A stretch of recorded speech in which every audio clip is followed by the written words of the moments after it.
कि शेयर बाजार या स्टॉक ट्रेडिंग में सफलता प्राप्त करने के मुख्य कारक क्या हैं, कि क्या ज्योतिष हमारे वित्तीय संभावनाओं के बारे में जानकारी दे सकता है, वो क्या है जिसके अध्ययन से हम सटीक रूप से इस बात की जानकारी मिल जाती है कि जातक शेयर मार्केट या स्टॉक ट्रेडिंग या वित्तीय मामलों में सफल होगा या नहीं होगा। ज्योतिषीय गणनाओं की सहायता से यह जानना संभव है कि किसी की कुंडली में अचानक धनवर्षा के योग हैं या नहीं, या कौन है जिनको कभी नहीं करना चाहिए शेयर मार्केट में निवेश, और वो क्या है जो किसी भी मनुष्य को वित्तीय मामलों में सफल या असफल बना सकता है।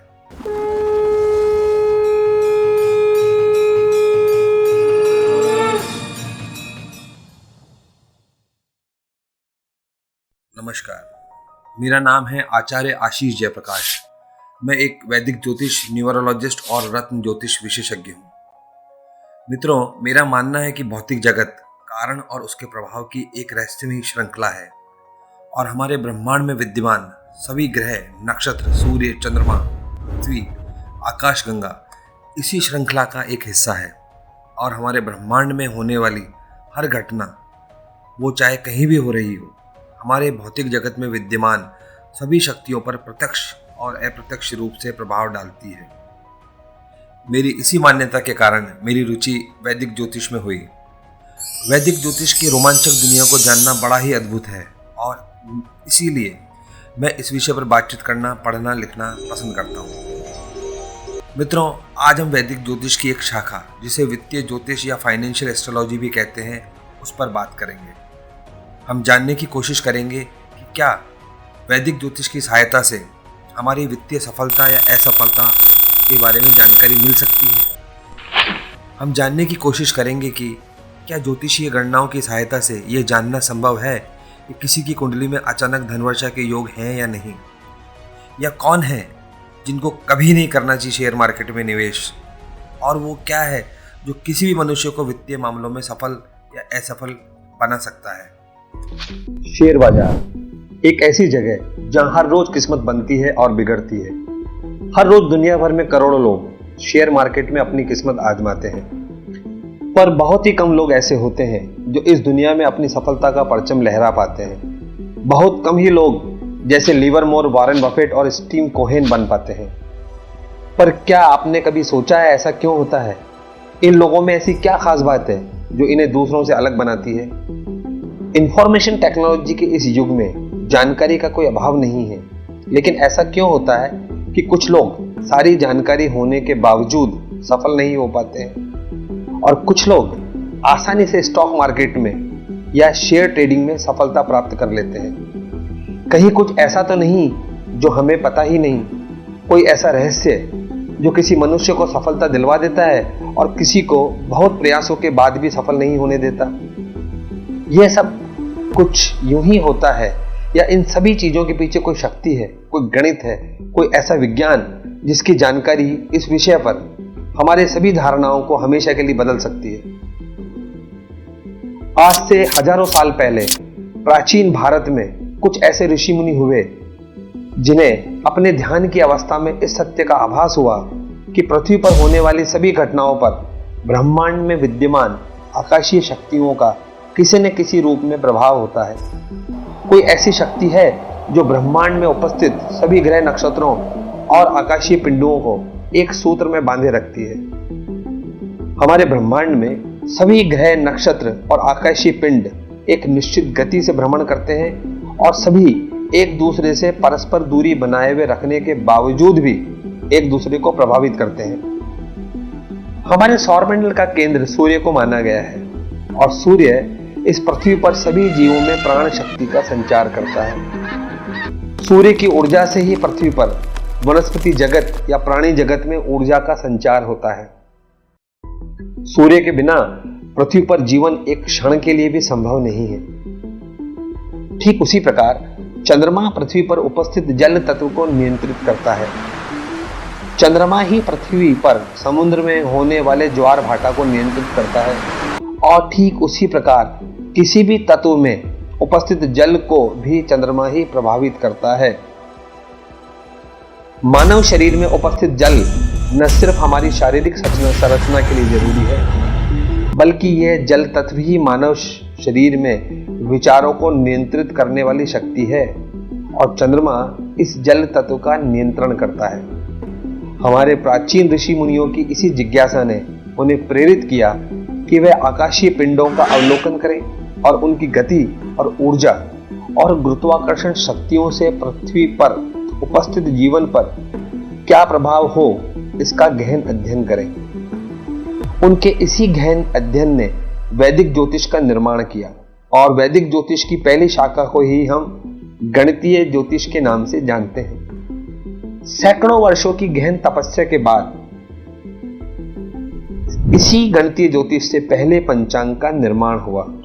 पंचांग, जिसकी सहायता से हम ये जान सकते हैं कि ग्रहों की गति किस प्रकार से होने वाली है, उसी से दिन, महीने, तिथि और वार की सटीक गणना संभव हो सके और गणितीय ज्योतिष की मदद से ही हम ये जान सके कि किस प्रकार ये ग्रह, नक्षत्र इस ब्रह्मांड में भ्रमण करते हैं और किस प्रकार उनकी ऊर्जा और गुरुत्वाकर्षण शक्तियों का पृथ्वी पर हमारे जीवन पर प्रभाव पड़ता है। हमारे सौरमंडल के विषय में ऋषियों के इसी ज्ञान से वैदिक ज्योतिष का निर्माण हुआ और वैदिक ज्योतिष समृद्ध हुआ। और एक समय ऐसा आया जब हमारे ऋषि मुनि अपने इसी ज्ञान से ये जान पाए कि पृथ्वी पर जन्म लेने वाले सभी जीव जंतु, जिसमें मनुष्य भी शामिल है, एक निश्चित समय, काल और परिस्थिति में जन्म लेते हैं और ये विशेष परिस्थितियां उनके जीवन को एक विशेष रूप से प्रभावित करती है। किसी भी मनुष्य के जन्म की परिस्थितियों के अध्ययन से जातक की कुंडली का निर्माण होता है और जिसके विश्लेषण से मनुष्य के भविष्य के जीवन के बारे में बहुत कुछ जाना जा सकता है। वैदिक ज्योतिष में किसी भी मनुष्य के भविष्य के बारे में अनुमान लगाने के लिए सबसे पहले उसकी जन्म कुंडली का निर्माण किया जाता है।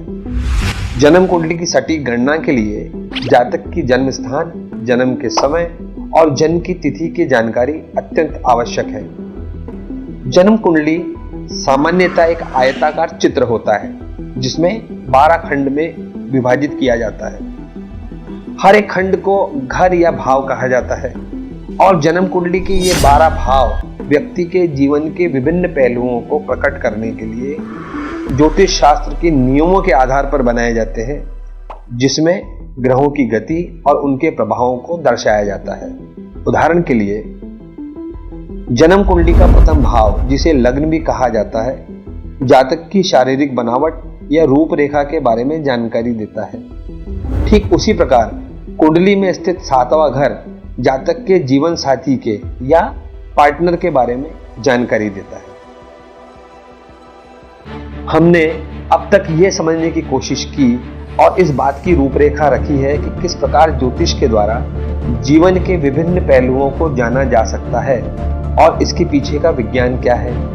अब हम हमारे मूल विषय पर लौटते हैं। मूल विषय यह जानना है कि क्या ज्योतिष हमारे वित्तीय संभावनाओं के बारे में जानकारी दे सकता है या नहीं, और अगर वो जानकारी दे सकता है तो उसका आधार और उसके पीछे का विज्ञान क्या है। वो क्या है जिसके अध्ययन से हम सटीक रूप से इस बात की जानकारी मिल जाती है कि जातक शेयर मार्केट या स्टॉक ट्रेडिंग या वित्तीय मामलों में सफल होगा या नहीं होगा। हमने देखा है कि कुंडली के विभिन्न भाव उसके जीवन के विभिन्न पहलुओं के बारे में जानकारी देते हैं। उसी क्रम में आगे बढ़ते हुए हम जानेंगे कि जातक की कुंडली का 5वां घर उसकी वित्तीय क्षमताओं को उजागर करता है और 5वें घर का गहन विश्लेषण या 5वें घर के स्वामी की स्थिति से हम उस जातक के वित्तीय क्षमताओं और संभावनाओं का पता लगा सकते हैं। कुंडली में स्थित 5वां घर विशेष रूप से स्टॉक ट्रेडिंग और शेयर मार्केट में सफलता या असफलता को दर्शाता है। 5वें ग्रह की जानकारी से शेयर मार्केट में आपकी सफलता की संभावनाओं को समझने में बहुत मदद मिलती है। अब आपको यह उत्सुकता हो रही होगी कि 5वें घर में ऐसा क्या है ऐसा जो शेयर बाजार से या दूसरे वित्तीय कारोबार से हमारी सफलता की संभावनाओं की गणना कर सकता है। आइए समझते हैं। सबसे पहले हमें यह जानना होगा कि शेयर बाजार या स्टॉक ट्रेडिंग में सफलता प्राप्त करने के मुख्य कारक क्या हैं। तो मेरी समझ में शेयर मार्केट में सफलता प्राप्त करने के मुख्य 5 कारक ये हैं। पहला, व्यक्ति के निर्णय लेने की क्षमता यानी कि डिसीजन मेकिंग एबिलिटी। दूसरा, व्यक्ति के जोखिम लेने की क्षमता यानी कि उसके रिस्क टेकिंग एबिलिटी। तीसरा, आत्मज्ञान जिसे हम इंट्यूटिव पावर भी कह सकते हैं। चौथा, व्यक्ति की विश्लेषणात्मक क्षमता यानी कि analytical ability of the person. पांचवा, बाजार का ज्ञान नॉलेज ऑफ द मार्केट। वैदिक ज्योतिष में पंचम भाव या 5वां घर किसी भी व्यक्ति की इन्हीं मानसिक, चारित्रिक और व्यक्तिगत विशेषताओं को प्रकट करता है। वैदिक ज्योतिष में 5वां घर पारंपरिक रूप से एक त्रिकोण घर है जो कि मनुष्य की रचनात्मक और बुद्धिमत्ता से जुड़ा हुआ है और मनुष्य के इस क्षमताओं का असर जीवन के कई क्षेत्रों में होता है, विशेष रूप से स्टॉक ट्रेडिंग, निवेश और वित्तीय मामलों में। एक मजबूत 5वां घर किसी व्यक्ति की ठीक ठाक अनुमान लगाने की क्षमताओं को भी दर्शाता है। एक मजबूत 5वां घर या पंचमेश वित्तीय जोखिमों को समझने और सही निर्णय लेने में मदद करता है।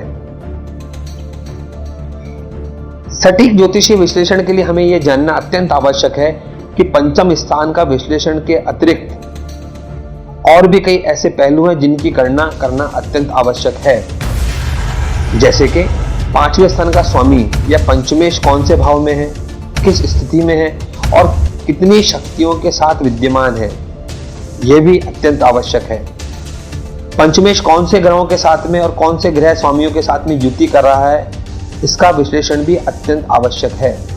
उदाहरण के लिए, अगर पंचमेश स्वग्रही मूल त्रिकोण में या उच्च अवस्था में है तो यह वित्तीय सफलताओं के लिए अनुकूल स्थितियों का निर्माण करता है। पंचमेश अगर द्वितीय, पंचम, अष्टमेश, नवम या 11वें भाव में स्थित है तो यह भी वित्तीय सफलताओं के लिए अनुकूल परिस्थितियों का निर्माण करता है। कुछ राशियों के लिए कुछ विशेष ग्रह की पंचम स्थान में उपस्थिति बहुत ही शक्तिशाली वित्तीय संभावनाओं को जन्म देती है। उदाहरण के लिए, मिथुन लग्न वालों को पंचम भाव में शुक्र और शनि की उपस्थिति से विशेष वित्तीय लाभ होता है। सिंह लग्न वालों को द्वितीय और पंचम स्थान पर बृहस्पति और बुध की युति से विशेष लाभ होता है। वृषभ राशि के लिए पंचम स्थान में बुध और गुरु की उपस्थिति लाभदायक होती है और कुंभ राशि के लिए द्वितीय स्थान में गुरु, शुक्र और बुध की युति को अत्यंत लाभदायक माना गया है।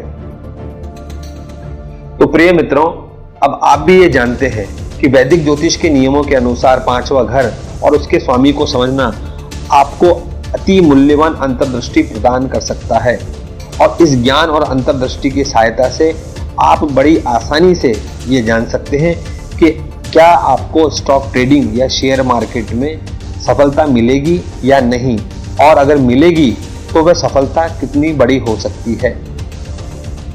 एक वैदिक ज्योतिष होने के नाते आपको यह बताना मेरी नैतिक जिम्मेदारी है कि आप ज्योतिष की मदद से अपने जीवन के बारे में बहुत महत्वपूर्ण जानकारी प्राप्त कर सकते हैं। परंतु इसके साथ ही अगर आप स्टॉक ट्रेडिंग या शेयर मार्केट में निवेश करना चाहते हैं तो उसके लिए बाजार की समझ और जोखिम का मूल्यांकन करने की आपकी स्वयं की क्षमता का मूल्यांकन करना भी अत्यंत आवश्यक है। इसके अतिरिक्त मैं आपको यह भी बताना चाहूंगा कि प्रामाणिक ज्योतिष ज्ञान के अभाव में ज्यादातर ज्योतिष इन विषयों पर सटीक गणना करने में असमर्थ होते हैं। इसलिए वित्तीय मामलों में या किसी और मामलों में किसी भी ज्योतिष की सलाह लेने के लिए आपको यह जानना भी जरूरी है कि वो ज्योतिष जिससे आप बात कर रहे हैं वह प्रामाणिक है भी कि नहीं। आशा करता हूं आज जो जानकारी हमने आपके साथ साझा की है वो आपको पसंद आई होगी। आप अगर मुझसे सीधे बातचीत करना या जुड़ना चाहते हैं तो आप एस्ट्रो सवाल ऐप डाउनलोड कर सकते हैं। एस्ट्रो सवाल भारत का सबसे भरोसेमंद ऑनलाइन ऐप है। इस ऐप की सहायता से आप भारत के सबसे विद्वान ज्योतिषियों, न्यूमरोलॉजिस्ट, टैरो का रीडर और वास्तु शास्त्र विशेषज्ञों से बातचीत कर सकते हैं। और क्योंकि ये ऐप 24/7 ऑनलाइन एस्ट्रोलॉजी ऐप है, इसलिए आप कभी भी कहीं से भी बड़ी आसानी से इन विद्वानों से जुड़ सकते हैं और अपनी समस्या का समाधान प्राप्त कर सकते हैं। प्रिय मित्रों, आज के लिए इतना ही। आपके समय और साथ के लिए आपका कोटि कोटि धन्यवाद। जय हिंद, जय भारत।